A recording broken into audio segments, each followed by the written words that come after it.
बसंत साडी आ गई मजे मजे दे पे चला लो। पाकिस्तान के नामवर स्टेज एक्ट्रेस और डांसर मेगा जी ने सीएसएस छोड़कर शोबिज में कदम क्यों रखा? दो ही शौक होते थे, या मैंने पढ़ना है या मैंने रक्स करना है। पाकिस्तान के सुपरस्टार मेगा साहिबा मेरे साथ मौजूद है। हर इंसान का कोई ना कोई इनिशियल स्टार्ट होता है, तो इनका इनिशियल स्टार्ट था स्टडी से स्टार्ट हुआ, स्टडी ऐसी की फिर आखिर सीएसएस तक पहुंची, लेकिन सीएसएस छोड़कर इन्होंने डांसिंग का सफ़र स्टार्ट किया, फिर उसके बाद सिंगिंग का सफ़र स्टार्ट किया। आज पाकिस्तान की मानी जानी और मैं कहूँ कि डिमांडेड ये डांसर भी हैं और सिंगर भी हैं, इतनी इनके प्रोजेक्ट्स चल रहे हैं। इन्हीं से बात करते हैं कि आखिर इनके करियर का आगाज़ कैसे शुरू हुआ और सुपरस्टार बनने के बाद कैसा फील होता है। प्योरली जो फनकार होते हैं वो गॉड गिफ्टेड होते हैं। I was preparing my CSS examination preparation, then I thought कि मुझे ये करना है, और ऑल ऑफ सडन मैंने एक लम्हे में वो फैसला था जो मैंने लिया कि अब मैंने सिल्वर स्क्रीन पर आना है, क्योंकि सिल्वर स्क्रीन का जो जादू था वो उस दौर में सर चढ़ के बोलता था। मैंने अपनी पढ़ाई मुकम्मल की, मैंने ग्रेजुएशन की, लेकिन शौक़ इतना ज़्यादा था एज ए परफॉर्मर, जैसा कि आप कह रहे हैं कि डांस वो मेरा एक जुनून था, और उस जुनून को लोगों ने फिर इतना अप्रिशिएट किया कि आज दुनिया स्टेज की कताला का सफ़र जो मैंने स्टार्ट किया वो आज भंगड़ा क्वीन की सूरत में आपको नज़र आ रहा है। तो आपकी कोई भी चीज़ रायगान नहीं जाती। आपने जब अपनी स्टडी का आगाज़ किया था तो कहाँ तक तालीम हासिल की आपने? मेरी जो स्कूलिंग है वो जॉन मैकडॉनल्ड हाई स्कूल, और उसके बाद हमायतुल इस्लाम से मैंने FA भी किया और वहीं से मैंने BA भी किया। और ये CSS का आइडिया किसका था? कैसे ख्याल आया कि मुझे अफसर बनना है, या क्या सोचकर आपने CSS स्टार्ट किया? देखिए, अफसर शाही तो हर बंदे में होती है ना, कि जो अपने घर के अफसर होते हैं, और मैं अपने घर की अफसर थी क्योंकि मैं सबसे छोटी हूँ। डे वन से ही ना मेरे दो ही शौक होते थे, या मैंने पढ़ना है या मैंने रक्स करना है। ये CSS कहाँ तक पहुँचा, फिर उसके बाद इसको क्विट कैसे किया? बेसिकली तो मैंने MA इंग्लिश में एडमिशन लिया हुआ था, क्योंकि आपको पता है उसके लिए वो कंपलसरी है। तो तकरीबन 6 से 8 माह की तैयारी के बाद, और जनरल नॉलेज का भी कंटिन्यू था। आई डोंट नो कि वो कैसे एकदम मैंने फैसला ले लिया। मैं समझती हूँ शायद वो कमज़ोर लम्हा था। Graduation is more than enough education. पढ़ी लिखी पहली खातून थी जो कि स्टेज की दुनिया में आई, और अल्हम्दुलिल्लाह मैंने वो काम किया जो आज तक किसी ने भी नहीं किया।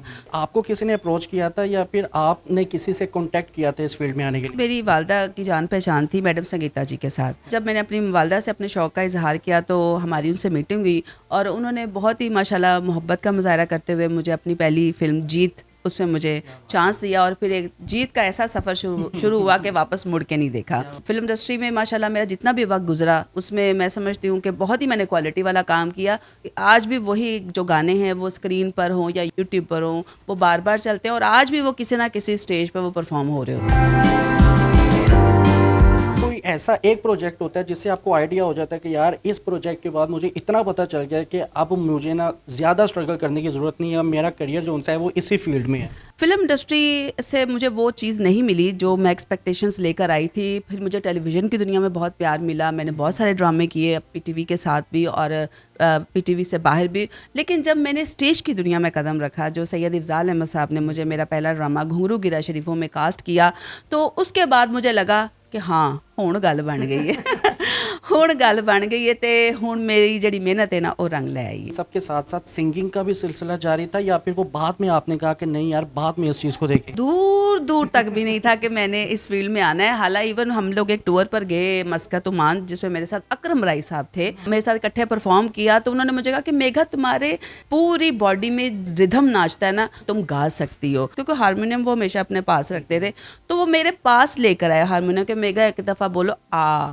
मैं कहा नहीं राय साहब ए तो जा मैं ये आ नहीं कर सकती। सो मतलब कि दूर दूर भी जो था ना, इसका मेरे ज़हन में नहीं था। किस गाने से सबसे पहले आपने स्टार्ट किया? ओवरऑल जो मेरे सॉन्ग्स हैं उसमें हुस्न तेरी कमज़ोरी, छेती यार तबीबा बोड़ी, और बहुत सारे गाने हैं जो फिल्म इंडस्ट्री के मेरे सुपर डुपर हिट है। इनिशियल गाना है, क्या 2 बोल वहाँ के सुनाएं ताकि पता चले कि यहाँ से स्टार्ट है और बसंत तक अभी भी चल रहा है सिस्टम? जी, फर्स्ट जो मेरा गाना था वो बॉर्डर पार था, जो कि मैंने वरिंदर के साथ गाना गाया था, और जो अभी लास्ट मेरा रिलीज़ हुआ है वो बसंत सॉन्ग है। दोनों फिर दो दो लाइनें सुना दे बस। सरकार जी मैनू खिंचे तुहाडा प्यार जी, तो आगे से मैं कहती हूँ गाने की सूरत में, सरदार जी तुसी कर लो बॉर्डर पार जी। तो ये बड़ा अच्छा 2018 में ये लॉन्च हुआ था।